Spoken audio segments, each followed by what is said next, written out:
An opening prayer, come on in. Compassionate Creator, Ribono Shel Olam, source of all, teach me to appreciate the love of our family and our friends. May we not be the source of pain or contention, jealousy or needless competitiveness, but may we learn to listen to the heartfelt stirrings of all whom we know and love, and may we help fulfill their needs. Grant health of body and spirit to all. May your Torah that we celebrate today fashion us into instruments of your will and of your peace. And together we say, Amen. Amen.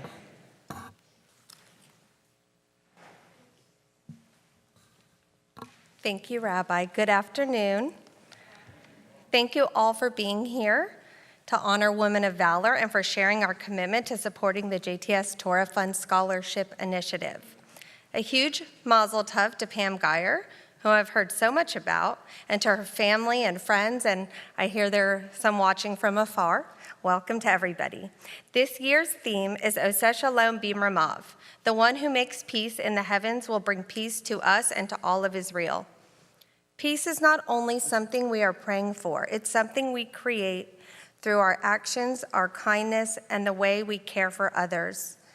As we gather for the Women of Valor honor, we remember that strength, generosity, leadership, and dedication to family and community exemplify this. Bringing harmony and goodness into the lives of those around us reminds us that peace begins with individuals who choose every day to lift others up. May the example of the Women of Valor today and in the past inspire us all. There are so many people to thank who made this possible today. I can't name them all, but this was all pulled together by so many people. Thank you to our wonderful clergy, office staff, planning and setup crew. We're going to have CBS Voices speaking later, our catering, Lori Actor and the fabulous baking team, Shelly Nadell, Lynn, and special huge thanks to Belinda Denn that I wanted to mention because she couldn't be here today. She's out of the country, but she did amazing work planning this event today, and she's so dedicated to this wonderful cause. Also, I appreciate everything that everyone has done to teach us along the way. And also, I'm looking forward to hearing more about all the women who've had this award. Also, my mom won this Women of Valor award when I was growing up, so it's something that I thank her for teaching me the importance of volunteering and being there for your community. So coming up next, we have another Woman of Valor, which will be our regional president and also our treasurer, Denise Mosk. So mazel tov again to Pam Geyer and all the Women of Valor. Thank you.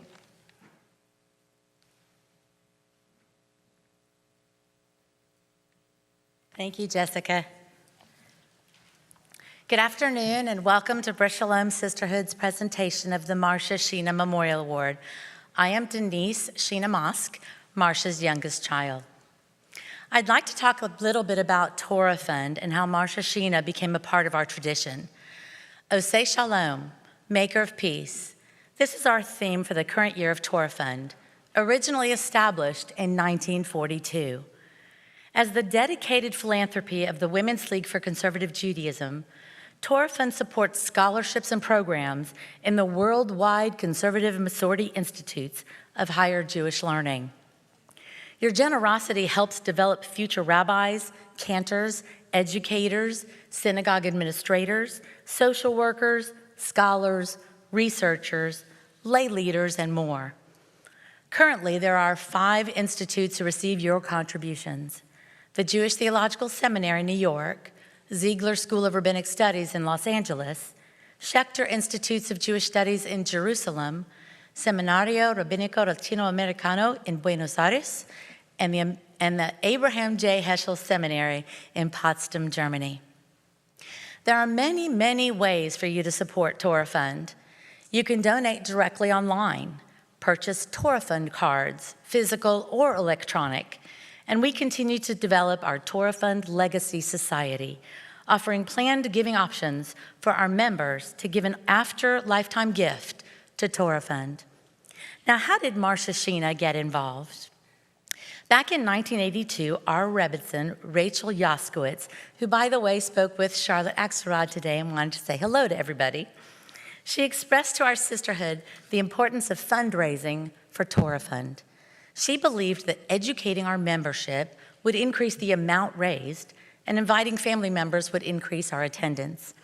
She then suggested that we solicit a patron family, a family who would generously donate at the patron level annually. This gift would be in the name of a sisterhood member honored each year. The Torah Fund Committee decided to ask Marcia and Kamal Sheena to be this patron family. Mom and Dad not only had a love for Brith Shalom, but a connection, a deep connection to Torah Fund, specifically JTS, in New York. The award was named the Sheena Life Patron Award. It was agreed that the Sheenas would sponsor the sister and the sisterhood would choose the recipient. Marcia Sheena, my mother, was unanimously chosen as that first recipient. At that time, a silver tea set was donated to hand down each year to the next woman of valor. She would be able to display this tea set in her home for the whole year. The names of every recipient are engraved on the tray. The one you see in front of us is our second one. Marcia Sheena of blessed memory passed away 5 short years later in December of 1987. From that moment on, the award has been named the Marcia Sheena Memorial Award. My father, Kamal Sheena, also of blessed memory, continued supporting Torah Fund until he passed away in January of 2014. As the next generation of the Sheena family, we pledged to continue the patron-level donation that our parents began, a tradition we are very proud to uphold. As a member of the International Board of Women's League for Conservative Judaism, the Torah Fund Cabinet, and the Torah Fund Legacy Society, and the outgoing president of our region, Intercontinental of Women's League, I want to express my gratitude to all of you for donating to Torah Fund. On behalf of the Sheena family, we thank you for your continuous support each year and for allowing all of us to remember Marcia and Kamal Sheena, loving and supportive parents, friends to many of you, and a legacy we all choose to support for many years to come. Thank you.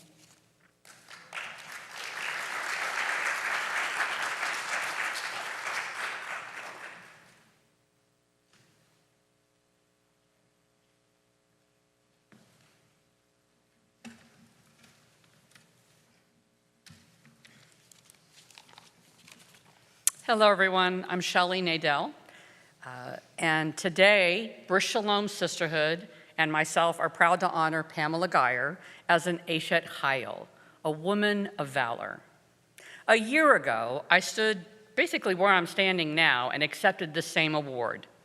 I spent my few minutes talking about helping women find their voice and to stop apologizing for using it. And as I got ready for today, I've been thinking about that because Pam Geyer did not just find her own voice has not just found her own voice throughout her life. She has spent her entire life giving other people their voices. In a moment, you're going to hear from the 2 people who know her best, her husband Moshe and her dear friend Vicky.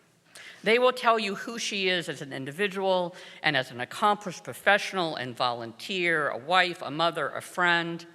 So I'm going to take a moment and tell you what you're going to hear in our musical program because the choir, our CBS Voices, is going to sing 3 pieces, all 3 of which were very special to Pam. And each one is going to tell a piece of Pam's story. The first is Lecha Dodi, the prayer we sing every Friday night as we rise and turn toward the door to welcome the Sabbath bride. The whole song is built on one idea, that what is sacred deserves to be received like royalty. Pam lives that way. She turns toward people. She welcomes strangers, the people who are grieving, people who feel dismissed, as if their arrival with her in the room is holy, because to her it is holy. Our second piece is Sunrise Sunset from Fiddler on the Roof. It's a song about the relentless turning of seasons and how we can depend on things happening over and over.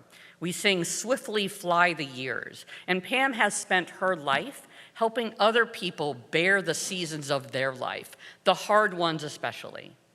She taught people how to walk through their own hardship without losing themselves in the process.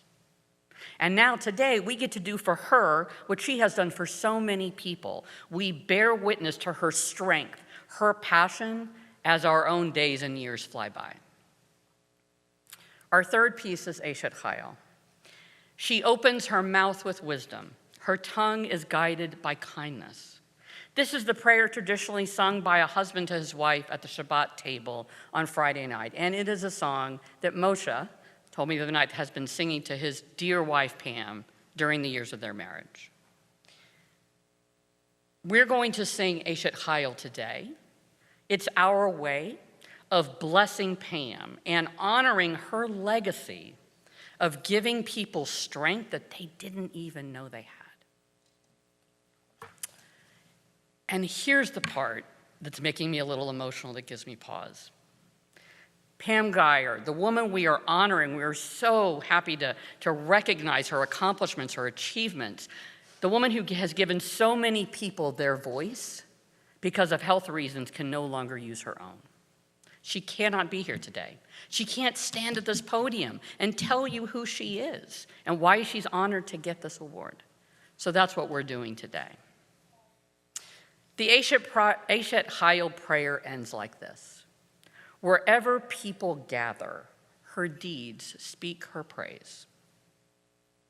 Pam, we miss you here today, but you don't need to speak for yourself. We are here now. We're your voice, and everyone is here in this room today because somewhere along the way, Pam helped another person find their voice and their power.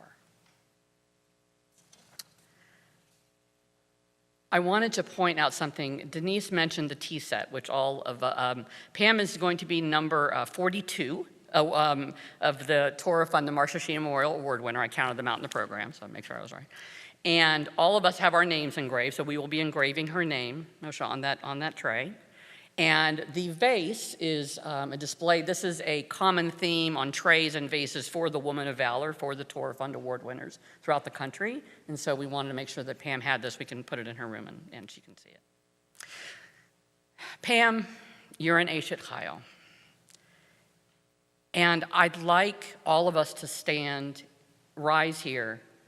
Imagine her being here today and to stand and applaud Pam. If you wouldn't mind rising, please, and applaud.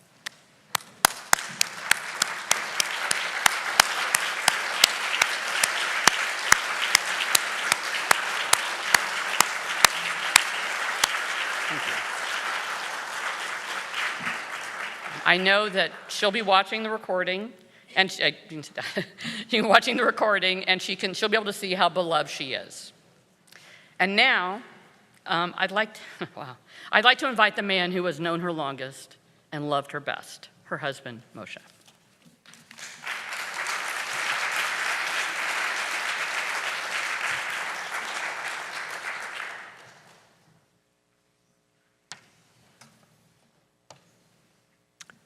Thank you for coming today. I'd like to tell you about Pamela Geyer, a woman of valor, Eshet Chayil. The phrase "a woman of valor," in fact, the whole poem is Proverb 31. And the poem asserts her husband also praises her. So I will do my job. Let me start from the beginning. Pamela, or Pam as everybody called her, grew up in rural Kansas. She spent her first 2 years on her maternal grandfather's farm, while her father was serving in the US Army in Europe in World War II. To this day, her favorite TV show now is Little Home on the Prairie, which is really where she grew up. After her father came back, the family lived in a small town, Sylvan Grove, Kansas, where her father owned a farm implement shop and her mother was a homemaker. Yet somehow, in that rather provincial setting, Pam developed a strong passion for betterment of the world, or tikkun olam in Hebrew. So it took quite some time for that passion to flourish and take shape. In 1967, Pam was involved in a major car accident. Together with 3 friends, they went for a ride, The car turned over. She was heavily injured, broken back, broken wrist. The doctor did not expect her to live. He told the other people, put her aside. I don't think she's going to make it. And she heard it. And she said, I'm going to make it. So she was, even though she was unconscious for 3 days, she said she survived by sheer will. But she suffered from scoliosis as a result and battled pain for the rest of her life. In the early 70s, around the time her son, my stepson, Aaron, was born, Pam discovered Re-Evaluation Co-Counseling, or RC for short. RC is a worldwide organization that practices a procedure called co-counseling, in which people help each other to deal with emotional hurts through a process called catharsis or discharge. RCers, as we call them, are taught active listening skills and learn to counsel each other in paired sessions. For Pam, RC became a way where she can help herself while also helping other people. It became a major passion of her life. When I met her in Palo Alto, California in 1982, she was already the reference person, the RC terminology for leader of the RC community. And when we moved to Houston in 1983, she became the reference person for the Houston RC community. Pam was not born Jewish. She fell in love with Judaism through her first marriage. She was the mother-in-law whisperer. She had a wonderful relationship with 2 mothers-in-law, and she fell in love in Judaism. When I met her, she was already going through conversion, and she finished conversion in 1986.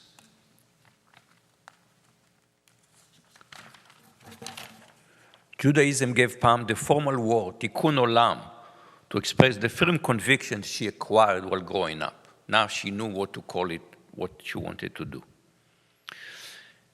As RC expanded around the world in the 70s and 80s, the people who practiced it realized that while most emotional hurts are simply the circumstances of life, much hurt is caused by systemic societal oppression. Pam became active in various RC liberation activities: women liberation, men liberation, black liberation, and Jewish liberation. In 1995, she went with an RC delegation to the World Women Conference in Beijing, where she had Hillary Clinton give a keynote address declaring that human rights are women's rights and women's rights are human rights. Pam came back electrified by the experience. When I met Pam, she was a medical technologist. In 1986, she went back to school, got a Master of Public Health degree from San Jose State University, and then an MBA from Golden Gate University. With 2 degrees, she got a job in medical marketing research, where she did very well. She was recognized as Analyst of the Year in 1989. But in 1991, a friend gave her an idea for a new type of business, which was consumer-oriented medical information. Today, we search information, we do it all the time, but at the time, for consumer to get medical information was inconceivable. You went to your doctor, that was about it. But Pam learned how to access and search PubMed, which is a bibliographic database of the NIH, National Institute of Health, and she would get queries from consumers. She would do literature search, compile a report, and tell them, take it to your doctors. And in fact, I remember once I had chronic cough. I did the same thing. She did the research. I took a report to the doctor, and the doctor was very nervous. Suddenly, it seemed that I know as much about the condition as he does. That was a bit unusual. Pam's motto was, take charge of your medical condition. One of her research reports saved a man's leg from amputation, which made her bubbly with excitement. News of her very innovative service, which she called Metcetera, spread by word of mouth. On Passover Eve 1992, a local NBC news channel interviewed her about this innovative business. The phone started ringing off the hook. I had to tear off the phone to go to a Seder that night. The phone just kept ringing. I said, it will wait. Let's go to a Seder. When we came to Houston, she moved her business to Houston. I took a job here in 1993. She started joining various business networking groups. That's where she met, I think, Vicky for the first time. Her reputation increased. In 1996, she was the subject of a Wall Street Journal article titled Patient Delving Database to Second-Guess Doctors. And then a Self magazine featured, again, her etc. as a source of information, and the phones just kept ringing and ringing and ringing.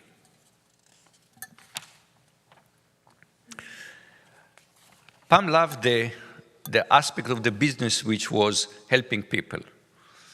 The other aspect of the business, I was the business manager. She never asked me how much money I was making. She really didn't care.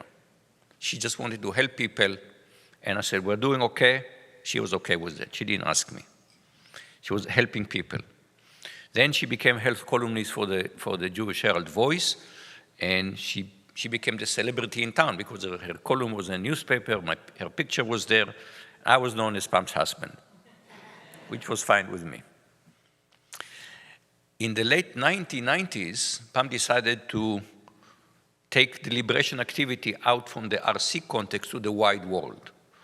And she founded the Black Jewish Coalition Building Group. I found one of the early flyers. An exciting group is forming, declared the flyer. One that will focus on building good relations between Black and Jews. I was not participant in the group, but it also started first with Bet Yeshurun and then through Brith Shalom, a Black Jewish Seders. And the Seder is, of course, a celebration of liberation. It was always a very, very moving experience to do it with Blacks and Jews celebrating liberation. Pam loved the business, but something else happened in the late 1990s. A small company launched in the Bay Area, in California, called Google. And in a few years, the idea of people to pay for information, what do you mean I need to pay for information? Why can't I just do a Google search? So there was an argument why Google is not good enough for that, but it killed the business. And in 2002, I convinced Pam to wind down etc. and to dedicate herself to Judaism and Tikkun Olam. And after some qualms, she was actually very happy with her new job, so to speak. She became very involved with NCJW, National Council for Jewish Women. All this feminist civil rights organization working for equity and justice for women, children, and family in the United States and in Israel. She enjoyed working with other Jewish women towards Tikkun Olam. An annual highlight was the Starlight Ball, which was a fundraiser. And my most elegant pictures, I'm usually, as you say, I'm not a fancy dresser, but there are some very fancy pictures of Pam and me in the Starlight Ball. Also, she would go to Austin to meet with the legislature to advocate for women and children.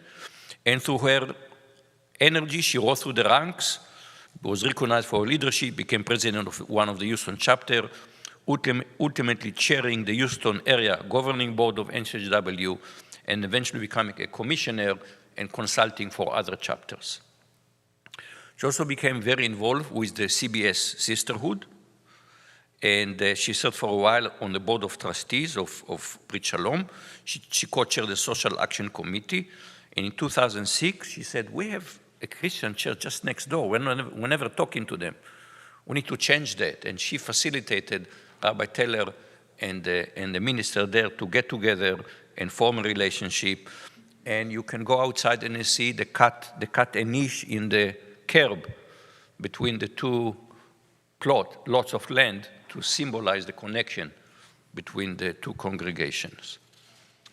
And in fact, the minister came here to talk about, he had to talk a little bit about, and he's a bit sensitive, he cannot come here and talk about Jesus, not cool. So he talks about the Lord's Prayer. And the Lord's Prayer starts, Our Father, thou in heaven. And I realized, this is Avinu Shebashamayim. This is how we start prayer for Israel. Every Shabbat, we start Avinu Shebashamayim. Well, we both have the same Father in heaven, it turns out. She was also active or various other things. She believed in a national healthcare system. She was active physician for national health program. She was active in sustainability for Bellaire. And one of her proud accomplishments, she was able to get the sister of our housekeeper, a deaf-mute woman, gain US citizenship. So she was very, very proud of that. She also became more and more involved in reevaluation counseling, RC, because she had to deal with pain all of her adult life. She became kind of an expert on not just the physical pain, but the emotional aspects of being in pain. And she became known for this. She would run workshops on health and healing. She wrote articles. In fact, we spent sabbaticals in Israel in 2015. She ran workshops also there. Even on the way to Israel, she ran workshops in Greece. And she became also a leader, not only on health and healing, but also on aging. Well, aging is unstoppable, and Pam cannot be with us today. But I want to tell you what happened after the announcement was made in, I think it was the end of January. The announcement was made here, just short 5 minutes, but it was recorded. So the next day, Pam, together with 2 friends and me, watched it. She was riveted. She watched with acute interest. And then Belinda mentioned her name at the end, and the 3 of us applauded, and she had a huge smile on her face. She was so happy. And this is being recorded, I will play it to Pam and together. I'm deeply grateful to CBS, Sisterhood, for recognizing Pam's lifelong Tikkun Olam activism. Wherever people gather, her deeds speak her praise, concludes the proverb poem. Indeed. Eshet Chai ilbi yimtza is the Hebrew, a woman of valor who can find. We sing it every night, a woman of valor who can find. I did. Thank you.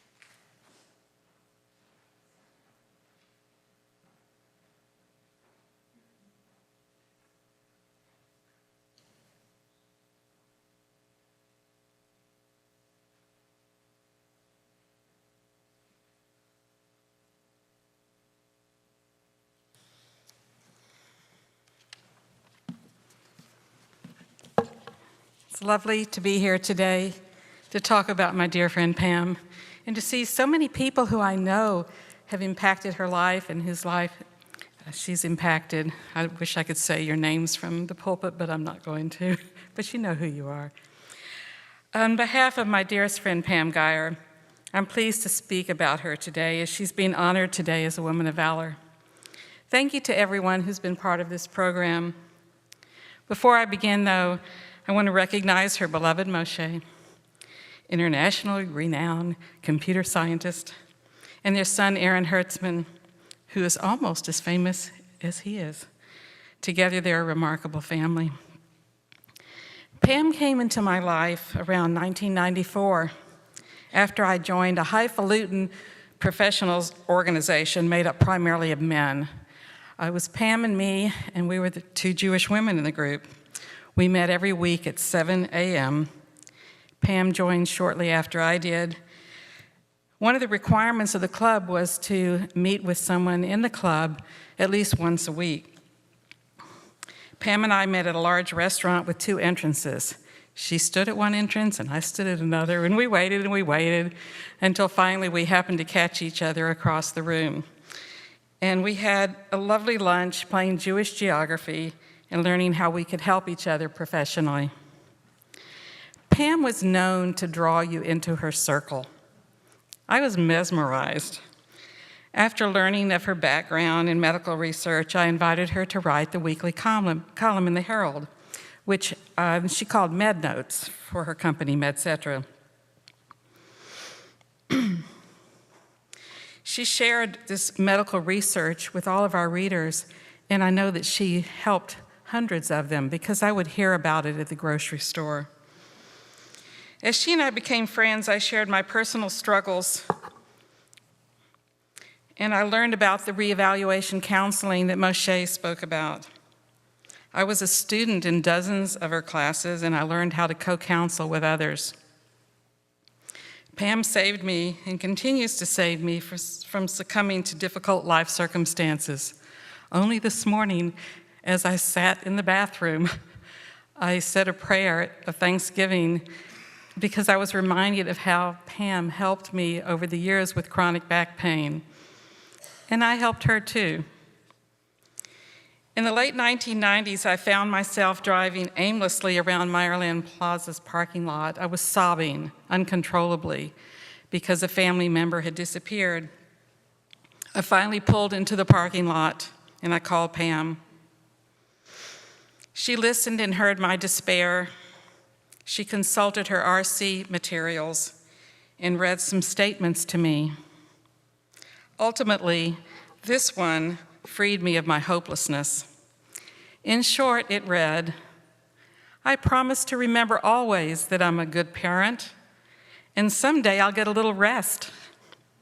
Well, as loud as I'd been crying, I started laughing because as a parent, you never get to rest. And it snapped me out of that despair. After 9/11, Pam gathered together all the members of the RC community here to talk about how we could heal the hurts and calm the fears of our world. Pam instructed us to set up tables and chairs in areas with foot traffic, and we made signs that invited passersby to stop and talk about 9/11. I volunteered with Pam. Oh my God, sorry, I just caught sight of somebody. I volunteered with Pam to listen to people without interruption or judgment.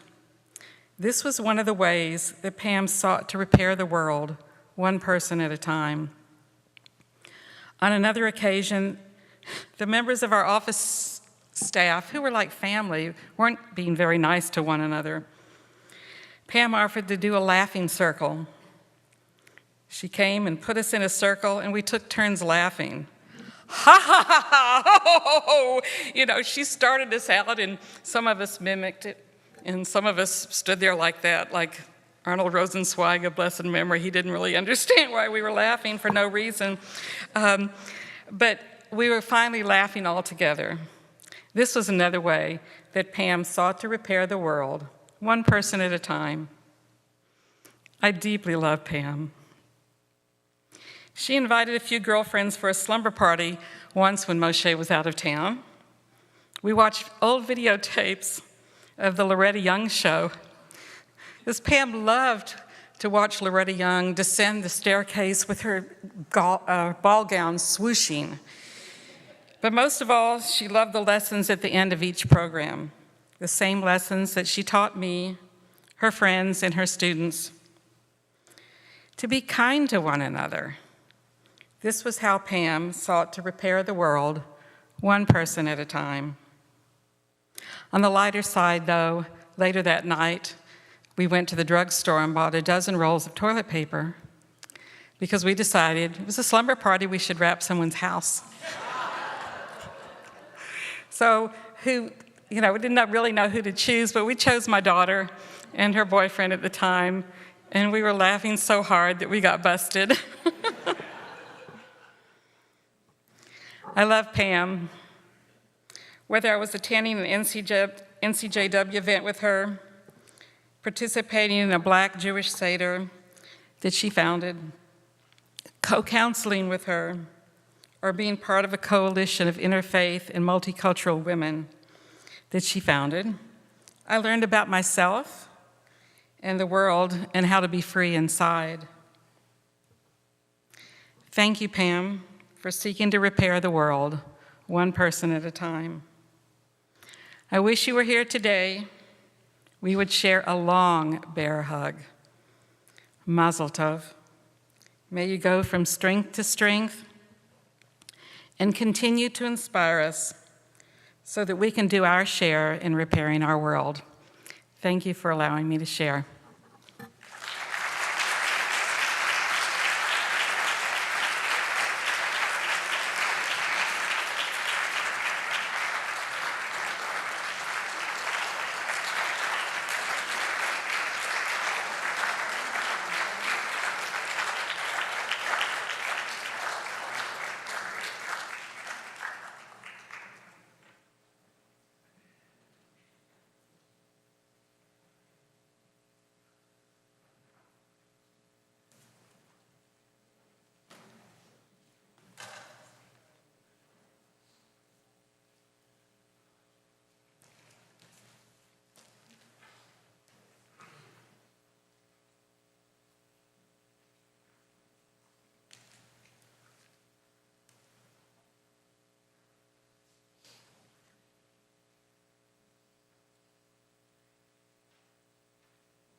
Great.